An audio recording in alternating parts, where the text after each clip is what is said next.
Hello everybody and welcome to LMM. In this episode of Lawrie Goes Loco, we're here at the Historic Dockyard Chatham to have a look at a locomotive that has been to mainland Europe.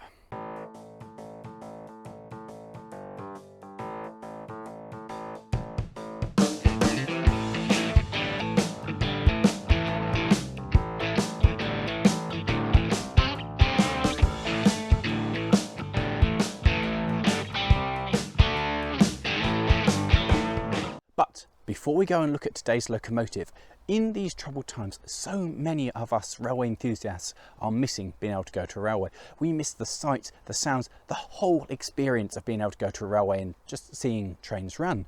And for those of us who are regularly on the footplate, well, we miss it even more. And so many people are turning to simulations on the computer, being able to log on and drive virtual trains to get their fix. One of the big problems though about being able to use a computer is that with steam trains, the firing is often not quite right, which for people like myself make it just a lot less enjoyable. It takes some of the fun out of it. But fear no more, because the good people at the Forge Simulation have come up with this absolutely beautiful German Deutsche Bahn Class 50. They've got rid of the game's inbuilt farming in favour of their own, and it's much better. He'll even call out and let you know that the signals on his side are clear. And it's got a lot of really neat little features, like proper working wheel slip. And it also features dynamic injectors, which will get too hot and stop working, just like the real thing. And it features a fully working and detailed cabs, with lots of things to push and pull and touch. The locomotive can be driven in advanced mode with all these fancy things turned on, or there's a simplified mode if you just want to go out for a joyride. Did I mention there's lots of things to push in the cab? Well, there's a link to be able to buy it in the video description. And right now, fans of LMM can get 15% off any product by entering the discount code LMM on the Forge Simulation website shop thing. And with that, on with the video. The Historic Dockyard is the most complete dockyard from the age of sail. There's over 100 buildings on this site, all with history dating back to, well, many years. In fact, so far that the first instance of a base being set up in Chatham is from 1563, which is a really long time ago. And they actually moved and had a base established where I am now in 1613, and there's been a presence basically ever since. In fact, the Royal Navy only moved out of here in 1984, which is amazing really, just how much history is steeped in this place. The railway first arrived here in the 19th century, but that was a horse-drawn tramway, and eventually a narrow gauge railway was installed. But in 1877, the standard gauge railway arrived, linking in with the main line over further there in the town, and this gradually replaced the narrow gauge network until most of the goods that moved around here was moved by rail. And that's what we're going to go look at today, is the railway network. At its peak, there were 17 miles of railway that served the entire complex. And today, well, there's not quite as much. There's about a mile going that way. It's an interesting setup. After the Royal Navy left the site, the Historic Dockyard Chatham Trust was formed with the ambition and the aims of preserving the heritage of this area. And as part of that, the railway was included, because it was important to show the railway, which was so important to this area, and well, everything moved by rail. So what an important intrinsic lifeline and part of the history of this place. So today we're going to be looking at an MOD locomotive. This is Overlord. She is an Andrew Barclay built in 1941, and she's number 357, and she's a part of a batch of 20 locomotives that was ordered by the MOD. And she was given the number WD42. Now, this locomotive and her sisters all originally went to Longmoor, ready for the invasion of Europe. Yes, following D-Day, this thing was shipped from Southampton to Chursburg. You guys know that I can't do anything other than English at the moment, so it's up on the screen where it is, but I'm going to call Chursburg for use in the war effort. Yes, she went across, left our fair nation, and went to France. She arrived in the September of 1944, and along with two of her sisters was pushed into service with the 102nd Transportation Corps Depot at Bayerex. I don't know how to pronounce that, so that's going to come up on screen because I probably got that wrong. The following year it moved again, going to Ghent? Again, that's up on screen. It's Malaget something. No idea. That's on the screen now. It moved there and it got renumbered, so it became 70042, which is the identity it is in now. And of course, with the war effort being what it was, that wasn't the end for it. It was going to move on again. And so, in 1946, it returned back to the UK and had another change of identity, becoming WD-823. But that wasn't it for its foreign adventures. Oh no, it was going off now to the Middle East in the February of 1951, along with 5 other engines. And it worked somewhere there. I don't actually know where it worked, but certainly Middle East. And it returned back to the UK in 1952 and was allocated to the Bicester Central Ordnance Depot. In May of 1961, it was renumbered yet again, becoming WD-859. And then it moved around a lot, so I'm just going to recite a list I have here. Between May of 1961 and October of 1992, it went to Bicester Workshops in Arnott, the Royal Ordnance Factory in Featherstone, Wolverhampton, the Royal Ordnance Factory, Rodlington, Nottingham, Technical Store in Sinfin Lane, Derby. Then it got renumbered again to Army 202 in 1968 and went back to the Bicester Workshops in Arnott. Then it moved again to the Ordnance Storage and Disposal Depot in Branston near Burton-on-Trent. Then it moved to a Command Engineer Park in Hesse, in York. And finally, the Central Ammunition Depot in Longton, Cumbria, which was at the end of 1992. So this has been an exceptionally busy locomotive. It has been literally all over the country to a great number of MOD sites. During this time, it will have served the MOD in many ways, moving wagons around on all the internal networks at these sites. But it has moved around such a lot. It has done an awful lot. Out of all the engines that I've been on, this one is so far the most well travelled. It has been all over. In the October of 1992, the decision was taken to restore this back to its original identity of WD-42 to take part in the commemoration of the 50th year of the D-Day landing. So it was shipped out to France yet again, which is where it picked up this rather snazzy little bell, which is inscribed here with "This locomotive is dedicated to the memory of Allied railwaymen who gave their lives for the liberation of Europe." And this bell was presented on it in 1994. And it was with this event that the locomotive picked up the name Overlord. The locomotive was then destined to become part of the Army Transport Museum at Beverley, but for various reasons this never took place, and instead the Ministry of Defence donated it to the Royal Engineers Museum in Gillingham, Kent, which, funny enough, is less than a mile away from where I'm standing now.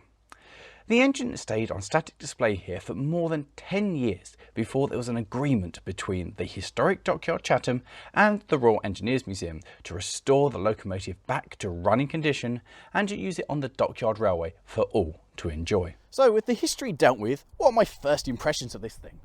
Well, frankly, I think it's very attractive. I particularly like the chimney on this. I like diesels that have a steam engine style chimney. It just gives it a bit more character.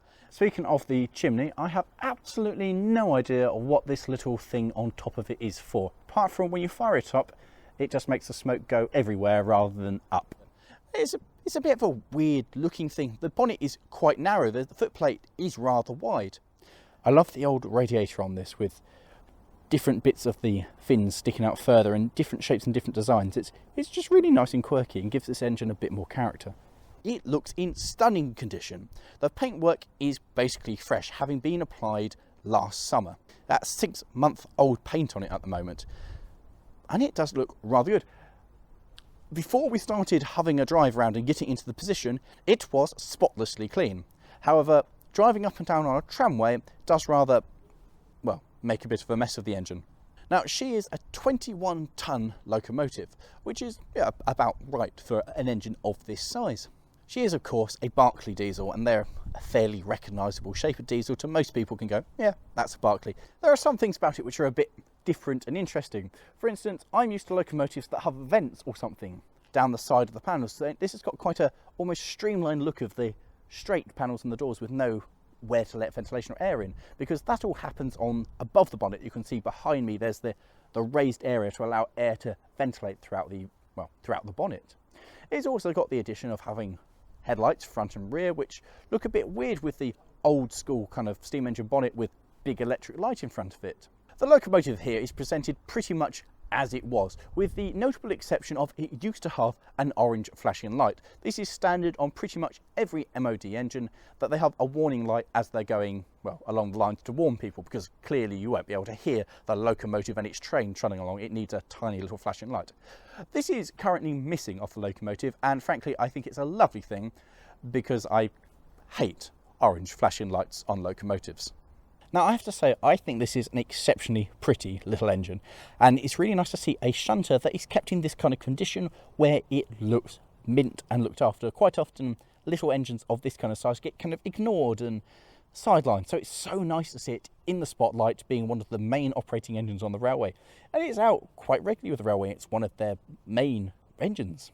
Now the proportions and everything of this are just about right. It looks perfect. It's one of those engines that you look at and you see it and you go, yeah, that was done right. Sometimes you see engines and the proportions are off and you go, I can understand that that's function over form. I see it's been designed that way, but it's not particularly pleasant to look at, whereas this is gorgeous. It is so well designed. It's from that time where things were still industrial, but there was thought into the design. They looked attractive. They looked well put together. This is, well put together and pretty. It's a lovely little thing. So let's have a look inside it and see what actually powers this beautiful piece of engineering. Welcome to the heart of the locomotive. This is a Gardner 6L3, which is a 6-litre diesel engine with a displacement of 18 litres, which is a sizable little engine. It generates 163 horsepower. Torque, I'm told, is lots. The drive comes out of the engine into a 4-speed epicyclic gearbox and then to a final drive after that, which means that the gearbox is always going one direction. The reverser will change drive on the final drive. So you shove first, second, third, fourth gear, always going the same, and then you reverse that afterwards. The drive then comes out through the jack shaft, driving the wheels. Welcome to this rather spacey cab, which is the first thing that you kind of get the impression of is there is a lot of spacing here. You could move around, well, we can move around. There is room to swing a cat, to give me the expression. The first thing that we notice is this big panel here, which if I stand like here, opens up to reveal the top of the final drive. That's the reverser itself, is that little ram that shuffles back and forth there. Then we have here the battery box, which, as the name suggests, is where the batteries live. Starting at the back of the locomotive, we have the handbrake here, which is currently on, and we know that because we put the chain around it to hold it on. This has some very fancy features, such as opening windows for ventilation, which I rather like. We also have a vintage fire extinguisher for the sake of looks. We do have a proper fire extinguisher here because that one's probably not going to do anything. Onto the controls. Everything is rather condensed this way against the back head.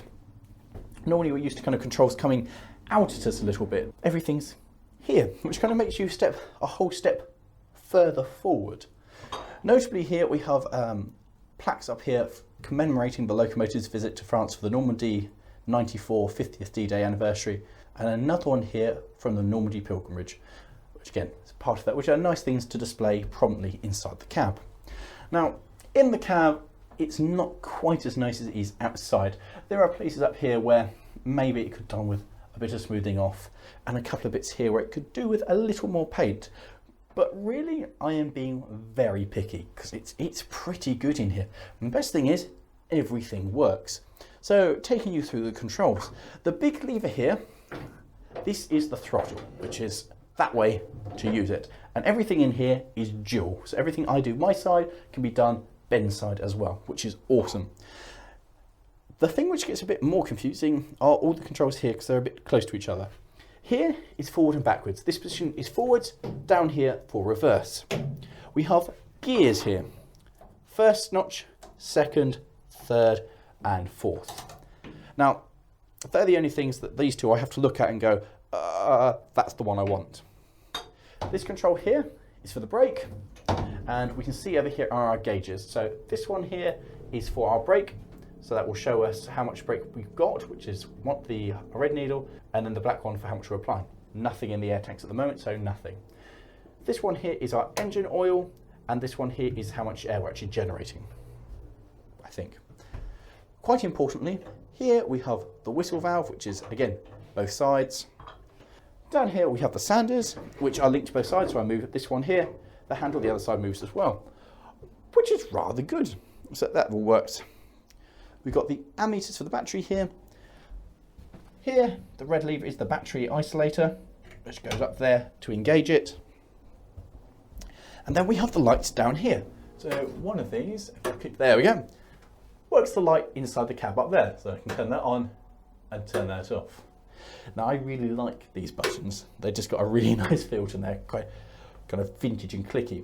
So one of these does the front light, one of them does the back light, and in here it turns on the fuel gauge light because it has all the Modcon's fuel gauge light, which is quite good. Turn them all off. We also have down here, that's the fuel cut off to stop the locomotive. So obviously to stop it has to be out, push it in start. And finally, down there is the starter button. And that's everything. This engine is not fitted with vacuum. It's never had vacuum. They don't run passenger trains at Chatham, and it has, with one exception when it was in France, never pulled a passenger train. When it was in France, to get around it, they ran an air hose into the cab and had it just bolted to the door with a brake pipe, so they could, a brake valve, so they could brake for the air but not generate it to run with a coach. The other lovely thing is it has seats, which are fold up here, which take the metal down first, fold up and clamp underneath. I like a locomotive that has seats. It's also got a nice, with the battery box, convenient place to put your foot up. And it's quite pleasant because both ways I can still see quite nicely. And I like that in this.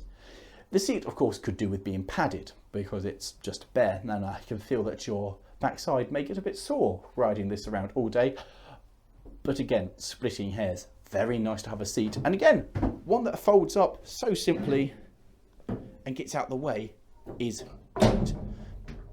Quite often you find with seats that when they fold down, they're in the way. This is all rather well thought out. So with all the controls looked at, all that remains now is to do the prep. And that means that we need to go back in time to this morning when this was still in the shed, and then we can drag it out of the shed to do the bit we're doing now. So back in time we go. If you're watching this, this means we have successfully travelled back in time. For lo, it is now the morning and we need to prep this before we can take it outside.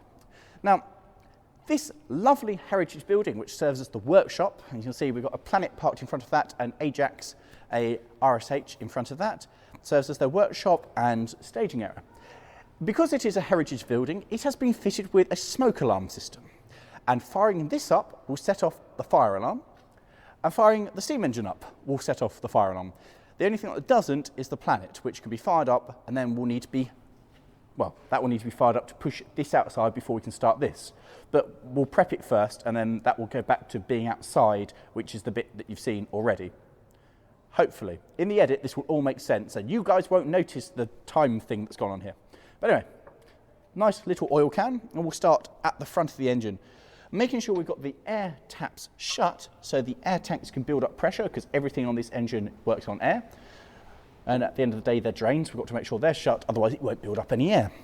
Moving across here, we have a little divot here on top of the brakes. There, we put a bit of oil into. And you can see here all the mud and rubbish that it picks up as it's doing a day's work, because the entire railway is built on a tramway. So dirt and grime gets walked in, brought in by vehicles, and gets, well, stuck in, and that gets pulled up and flicked up on the locomotive. So this will all be cleaned before it goes out, apparently. Then on the conrods here, we have these screw threads for the bearings, which are very nice. And we just add some more oil into there, and then we shut that back up. These are quite nice being screws, because it does mean that generally they won't throw themselves out, and corks have a horrible habit as they get older of just kind of dissolving. Which then get wedged inside your bearings, which is a pain in the backside. So these are quite nice.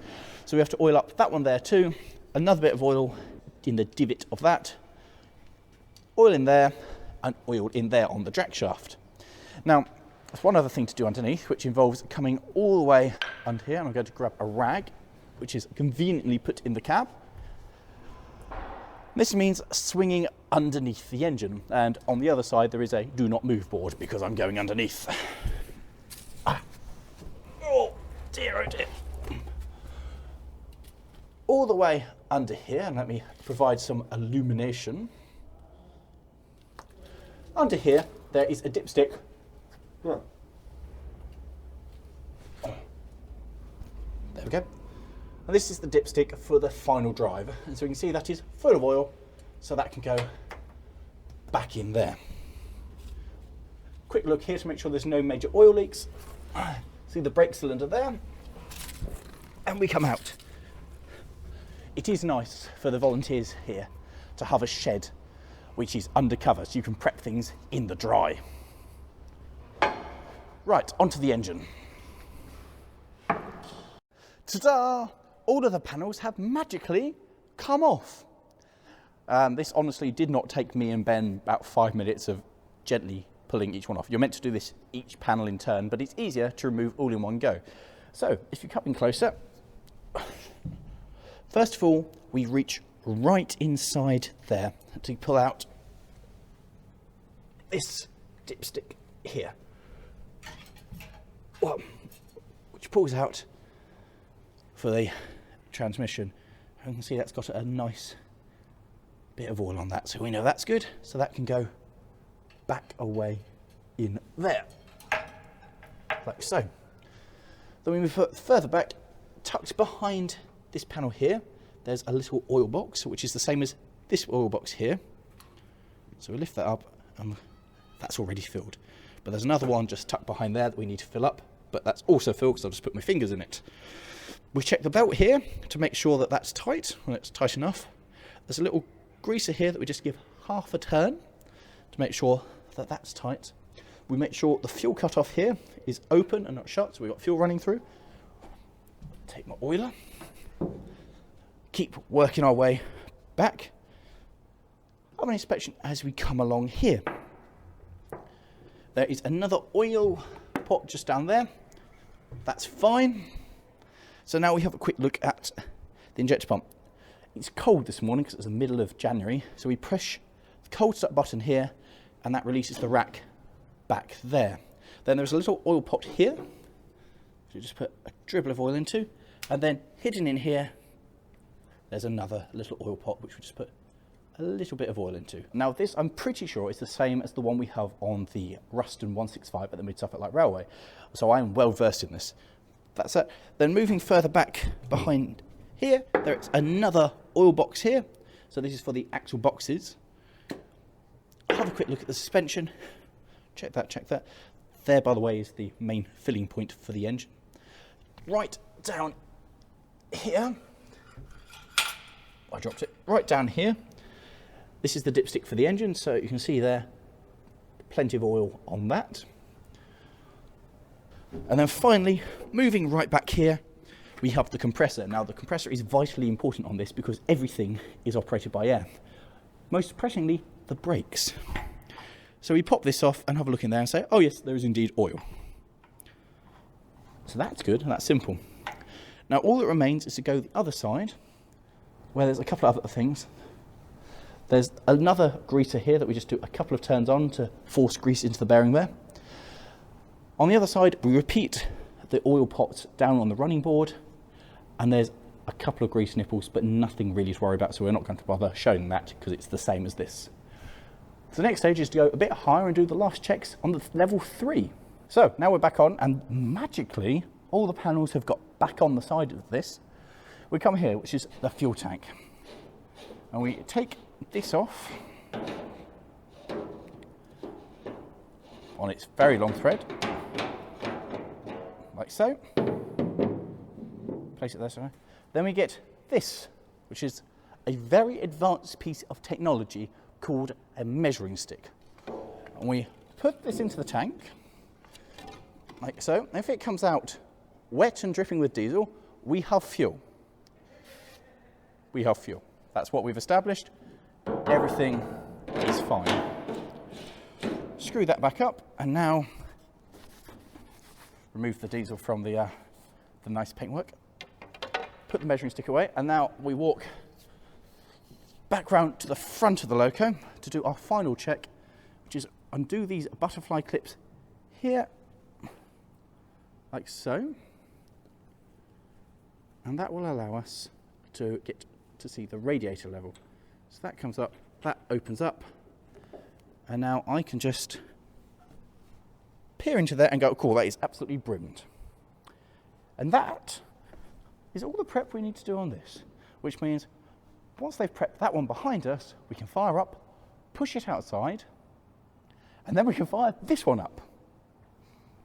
And then we can go for a ride and see what it's like to take it for a drive. So, make sure the battery is on, fuel cut-off is off, a little bit of throttle which is being held in place, and then we hit the start button.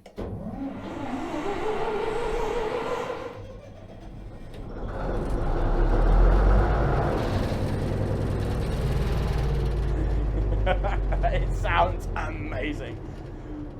That's a wonderfully happy noise. Right, so what's one of these things like to drive? Let's find out. First, set forward on the reverser. Next, we give it just a few revs to make the thing happy. Bringing the gears down into first, blast on the whistle, and release the brake when you felt that jolt there of the whole thing when the gear's actually engaged.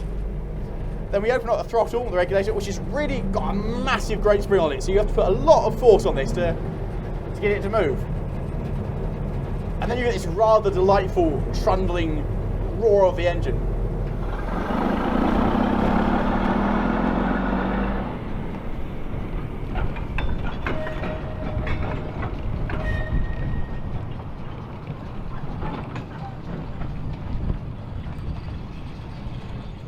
So shifting gear is simple, keep the revs and just drop it into the next gear and away it goes.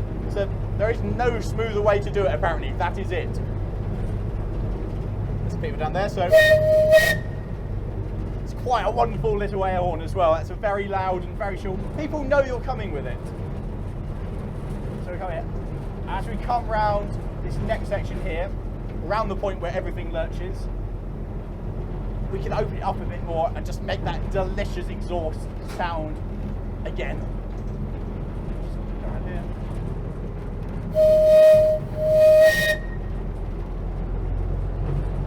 Let's give it all of the throttle, and all of that noise is magnificent.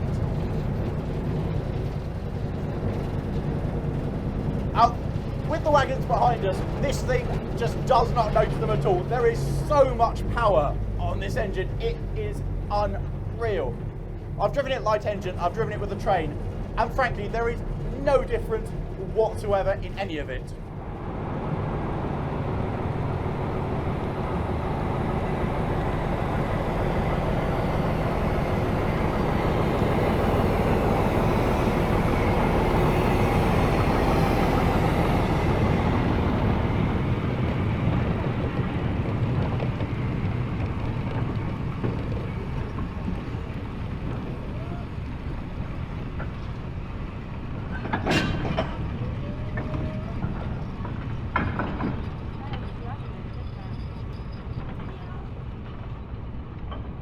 This thing just does not complain at all.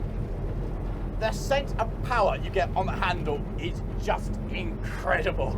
It is a very satisfying feeling. And it moves relatively quickly with a max speed I think of 17 miles an hour flat out in fourth gear. But for what we're doing today, certainly in second gear, about this speed, it's just spot on, especially with the additional weight of an unfitted train. Which I think is one of the first times I've driven a unfitted train of this length. I've done like 3 wagons at Mid-Suffolk. This is good. This is really good. And at Mid-Suffolk, normally you've got a brake van. So, as we come along here, we kind of realise how well this thing rides. Like, we bump around a bit on the tramway, but I was expecting this to be a lot worse. It is a very comfortable ride. Yeah, it's really quite good. The way it just follows the line, it doesn't bang, it doesn't crash, and everything in here feels in such good nick. There is no noises out of this that I wouldn't expect to be there. There's no squeaks, no bangs, no crashes. This is a really well looked after machine.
So visibility everywhere, well, it's actually pretty good. The engine with its kind of somewhat slimline engine bay compared to some other things, the footplates on this are very wide, gives me very good visibility my side. The chimney is quite large and is a fair bit of a blind spot going in front. Going backwards, well, visibility is superb. I've also got the lovely windows that open up the whole way, giving me air conditioning should I require it. But if I get it just wrong, I get the sun bounced off the window straight into my eyes, completely blinding me. So let's not do that. Apart from that, it's not bad for visibility. I do kind of hover coming around the corner now. Now I can see, now the chimney's moved out of the way. Apart from that, it's fine. Also got the luxury of the seat. Should I wish to sit down on the seat, could drive it quite comfortably sat on the seat, which is very nice. A load of engines I've been on, you sit on the seat and suddenly you can't drive it anymore because you can't see. But this is quite nice.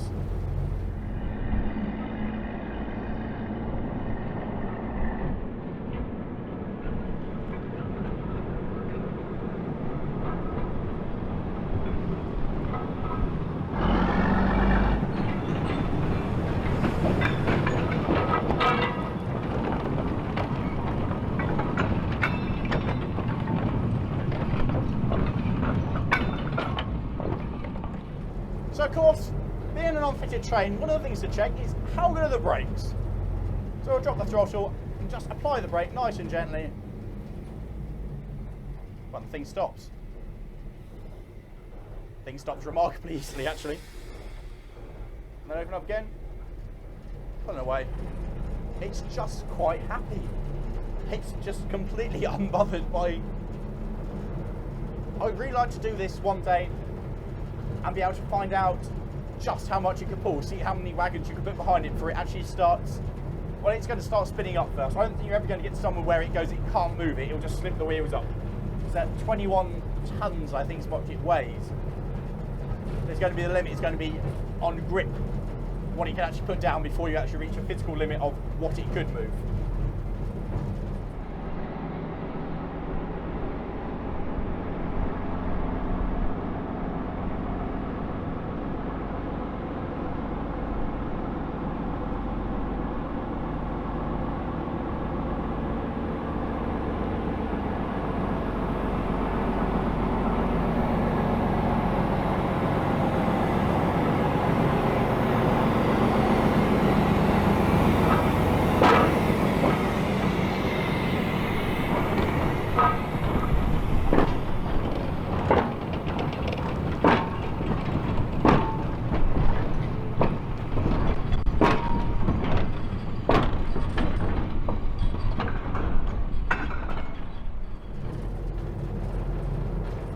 Sensation though, it is fantastic, and everything's so good in it. Everything in the controls works.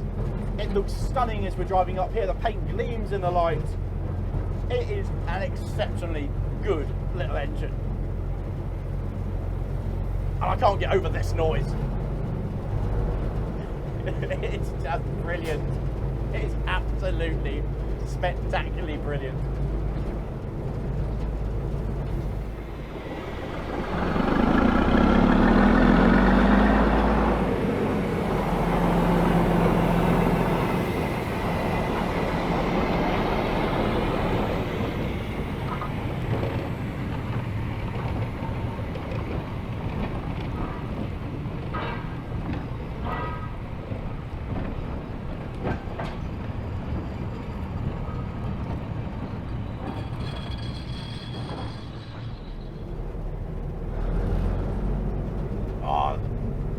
noise is just fantastic.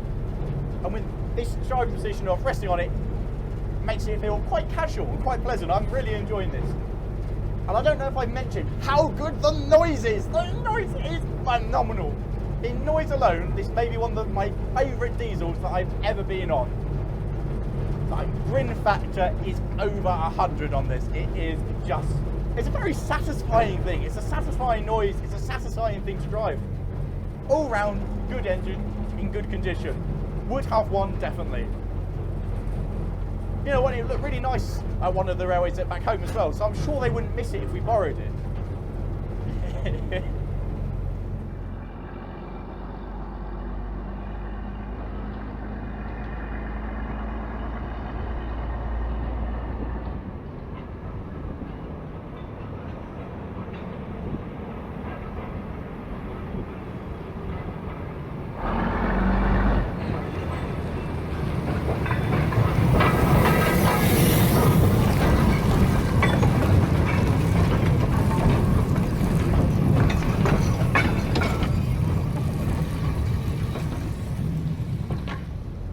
To be fair, it's really nice to see an engine that isn't vacuum fitted, actually doing something and earning its keep and running around and doing exactly what it was built to do. Shunt wagons around and still see it doing that and earning its keep doing that. You don't see that anymore, so this is something quite special. And I am loving it. So as we come to the end of the line, and the Planet will come behind us to drag us back home, let's get ready to do it all again, because that was brilliant. That really was brilliant.